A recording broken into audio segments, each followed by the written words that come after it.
You know, the entire Harry Potter saga, 7 books, 8 movies, this whole global phenomenon, it really all comes down to a choice made in the very first story.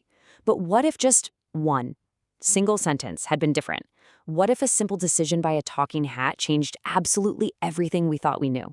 So, in this story we all know and love, Harry hears these words from the sorting hat and, he immediately panics. He pushes back, begs for anything but Slytherin. But let's just imagine a different path for a second. What if Harry, this kid who's brand new to the wizarding world and totally unsure of himself, just stayed quiet and let the hat decide? The hat shouts out its decision, and you can just feel the air get sucked out of the room. I mean, you could hear a pin drop. Absolute shock. Ron Weasley, the very first friend he made, is just stunned. Hermione Granger, always so logical, is probably trying to compute something that just doesn't make any sense to her. But over at the Slytherin table, there's this sudden sharp interest. Draco Malfoy is looking over at his new and very, very famous housemate. And right away, the consequences start rolling in. See, being sorted into Slytherin doesn't just change Harry's tie from red to green, it completely reshapes his entire social universe from the ground up. And here's the immediate trade-off.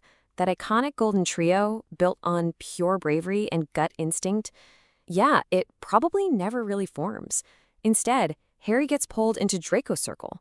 Remember that offer of friendship on the Hogwarts Express? Well, this time it probably sticks. Harry's closest allies are now guys like Draco and Blaise Zabini, and their entire foundation isn't raw bravery, it's ambition and cunning. But here's the thing, the biggest change isn't who Harry's eating with in the Great Hall. No, it's the internal shift. It's what happens to Harry's own personality when he's completely immersed in the culture of the Slytherin common room, day in and day out. Look, living in the Slytherin dorms wouldn't suddenly make Harry evil. His basic moral compass is still there deep down. But it would nurture all those traits the Sorting Hat saw in him from the beginning. Being constantly surrounded by ambition and cunning, he'd start to think more strategically. He'd learn to calculate his moves. He'd evolve from a boy who just survives into a leader who actually plans. And this leads to maybe the most fascinating and radical shift of all, Severus Snape. In our timeline, Snape despises Harry because all he sees is James Potter. But what if Harry is in Slytherin? Snape's motivation completely flips on its head. Now, his loyalty to his own house would basically force him to protect and mentor Harry openly, not out of love, but out of duty. All of a sudden, Harry has this powerful, if incredibly complicated, mentor in his corner. So how does this all add up? Well, you've got a new Harry with new allies and a new mentor. And that means he would navigate the major events of the books in a totally different way. The plot itself starts to splinter. Okay, let's just take the first book. With Snape now watching him like a hawk, Harry has way less freedom to just sneak around the castle. Those late-night adventures the trio had, they might never even happen.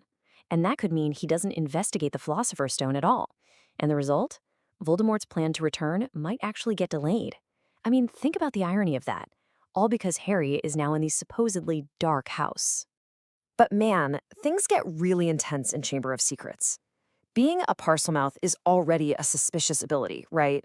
But for a Slytherin, surrounded by people who are obsessed with pureblood lineage, the whispers that Harry is the true heir of Slytherin would be deafening, and they'd be coming from inside his own house. This kind of intense pressure would force Harry to figure out who he is way earlier and way more profoundly. He can't just be the boy who isn't Voldemort anymore. He'd have to prove that he's someone who shares Voldemort's power, that actively chooses to use it without cruelty. He'd forge a much stronger, more self-aware identity because of it. Now let's scale this up. When we get to the Wizarding War, this new version of Harry becomes a fundamentally more dangerous opponent for Voldemort.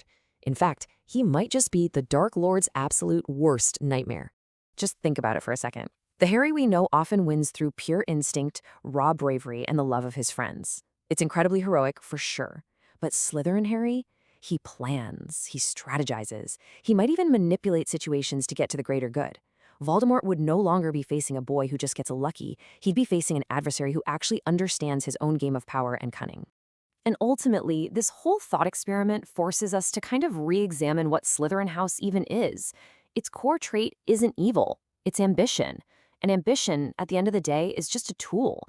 A Slytherin Harry isn't a darker hero. He's a sharper, more complex one who has learned how to wield a powerful tool that his Gryffindor self might have just ignored. And that leaves us with this really fascinating final thought. Maybe true strength isn't about rejecting the parts of ourselves that seem dangerous or dark. Maybe the most powerful kind of hero is the one who can face their own ambition, their own cunning, and actually learn how to control it for the good of everyone.